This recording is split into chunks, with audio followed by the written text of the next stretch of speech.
Во текот на вчерашниот ден на територијата на државата имаше 18 пожари на отворен простор. Од нив активен е само големиот пожар во ловиштето Јасен, сите останати се изгаснати или ставени под целосна контрола.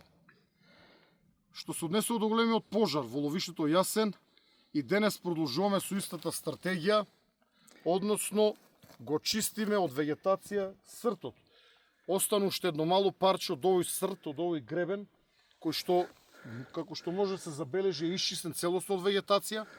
За огнот кој што треба да дојде од оваа страна, го пресретнеме овде и не му дозволиме да префрли од другата страна на сртот.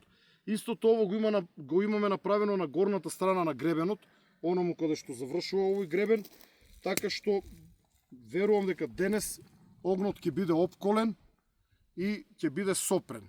Се разбира дека оваа борба со огнот ќе трае уште неколку дена, бидејќи поради големата замагленост е оттежнато дејствувањето на воздухопловите.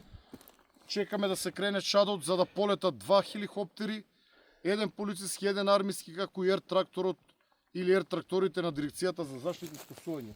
За жал условите во овој момент тоа не го дозволуват. Чадот е спуштен ниску и не се гледа воопшто местото каде што се одвива самиот пожар. Со повеќе информации ќе излеземе некаде околу 13 часот.